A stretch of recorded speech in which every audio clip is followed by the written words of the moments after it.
here to help your children spread their wings and fly through life. Hi, welcome to Modern Successful Parenting. Today we're talking about when you should seek professional help. Now, we have spoken previously about the development of 2-year-olds and they're curious about their environment, they're very mobile. If you're finding and you're worried about your child, then the chances are that you really need to maybe have a talk to someone professional. Let's just go over briefly what their capabilities should be at this age. So their gross motor is the ability to control their large muscles in their body. For instance, running, walking. They should be able to catch a ball with their arms on their chest, walk heel to toe, balance, slide down slippery dips, jump with 2 feet, hold their arms up together, climb, cross the midline, which means moving their arms to the opposite side of their body, even kicking their legs to the opposite side of their body, pointing to the opposite foot. If they can do that, then they're fine. Their fine motor movements are things like they'll be picking up pencils and trying to draw. They should be able to build a tower of 8 blocks or more. They should be able to draw a circle, play with Play-Doh, paint with some wrist action, use scissors to cut, use a fork and a spoon together. There are some things they should be able to communicate, use short sentences. You should be able to understand what they're talking about. Sometimes with this age, people who are not close to them can understand what they're saying, but generally most people can understand what they're saying. They should be able to follow 2 or 3 step instructions, identify 2 colours. They should be able to say these sounds, but there are certain sounds that they really have trouble with. For instance, love, they might say wav instead. Now, we've been through those in a lot of detail. What we're talking about today is when do you need to seek help. Here are some things. If your child cannot run, if they can't throw a ball, if they can't walk upstairs, if they're really clumsy and floppy, really floppy, they can't eat with a spoon, if they're having trouble with walking and they can't hold objects. Now, these are all gross motor abilities and they need to be fairly strong in these abilities. If they're not strong and they're very floppy and they fall over easily and they can't pick up toys, then you really need to make sure that you go and seek medical professional advice. If your child can't stack 3 towers, now obviously if they're doing it for the first time, they're not going to be able to do it. But if they've been trying to do it over a period of weeks or months and they still can't do it, and they're also not picking up pencils, they can't turn a knob of a door, they can't put shapes into a sorter, like putting the square into the square hole and putting a circle into the circle hole and those sorts of things. If they can't do that by the time they're coming up to 3 years of age, then you really need to go and talk to a professional about the development of your child. Even if they can't turn the page of a book, by the time they're in their 2nd year, so between 2 and 3 years of age, they should be able to turn a paper page of a book, not the cardboard, but the paper one. They should be starting to do pretend acting. They should be able to want to find things. So if they have no interest in finding objects, if they can't verbalize their feelings or they have very little verbal communication, you need to go and seek professional help. Now, it may mean that there's nothing wrong with your child, but you do need to get professional advice to just make sure that there's nothing that's stopping them. For instance, I had a little one who used to come to violin lessons with me, and when he first started with me, he was 6 months of age, and we didn't notice, his mother and I didn't notice anything wrong, and he had full hearing at that age. By the time he was 4, we noticed that there were some things that were missing in what he was doing. and she ended up getting him tested, and he had lost 80% of his hearing by the time he was 4.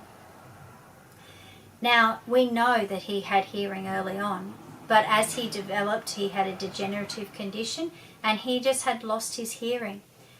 And it was only that we had picked up these small things that were happening with him that we noticed, because he was able to function quite fully as a little 2, 3 and 4-year-old. So he was perfectly fine in every other way. It was just that his hearing was a bit of an issue. And that's why if your child can't do these sorts of things, you need to seek medical advice, because you might find that it's something completely different to what you thought. And it's always good to have that early intervention. Remember also that a mother's intuition is very powerful. And if you think that there's something wrong, then the chances are that there might be something wrong, so get it checked out. As far as their talking and understanding, before they turn 3, they should be able to understand short sentences and speak short sentences. If they're confused by sentences rather than just simple words, then you need to talk to your professional about it.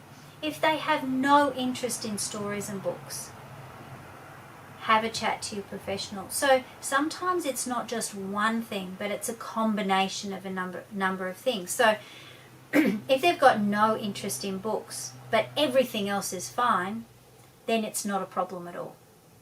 But if they have no interest in books, they're really floppy, they can't turn pages, and they can't say short sentences, then maybe something might be amiss, and you need to get that checked out.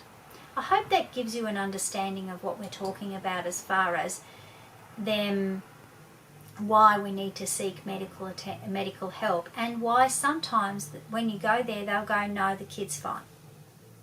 Okay? So social issues that we need to look at is if they can't brush their teeth, if they have no interest in dressing themselves and undressing themselves, in washing themselves, no interest in what's happening around the house like sweeping and doing things with you. Because at this age, at 2, they really want to do things with you. They want to make you happy. If they have no interest in making you happy, they don't really understand that they are their own person. If they just want to sit and live in their own little world, these are things that you need to just note down and talk to your medical professional about when you go for your annual checkups. Sometimes a good time to talk about these things is when you have immunisations, because you have time to talk to your doctor about these issues that are worrying you. Children who can't follow 2-step instructions by the time they're 3 really need to be assessed and need to be looked at by your professional. If they have a limited range of interests and activities, they can only speak one-word sentences and their vocab is less than 50 words. So these are intellectual skills that they should be able to accomplish by the time that they're 3. For instance, a simple instruction is, give the ball to mummy. Now, whether they want to give it to you or not is another thing, but they then understand what that instruction is. Your very first point of call is your GP. They are a wealth of knowledge and they've seen lots and lots of children go through, so they really understand the range that kids can be, right from gifted all the way down to intellectually impaired. They're also a great source of being able to refer you out to specialists like occupational therapists, maybe speech therapists, maybe physiotherapists for children, maybe a psychologist needs to be involved. These sorts of professionals are all at the fingertips of your GP, and they will be able to direct you to the correct person. Sometimes, for instance, with eating issues, you're sent to a speech therapist and you think, what? That doesn't make any sense. But eating is also about moving your mouth and moving your jaw and swallowing and that sort of stuff, and that is all in the same area that speech is, because speech is all about talking and moving your lips and moving your jaw and moving your tongue. So I hope you can see that the similarities between those two. If you are at all worried, make sure that you speak to your medical professional. Thank you for watching Modern Successful Parenting. All advice and information given during this course is designed for general use only. If you have any concerns for your child, please seek professional advice as soon as possible. For terms and conditions, see website www.modernsuccessfulparenting.com.au. Thank you.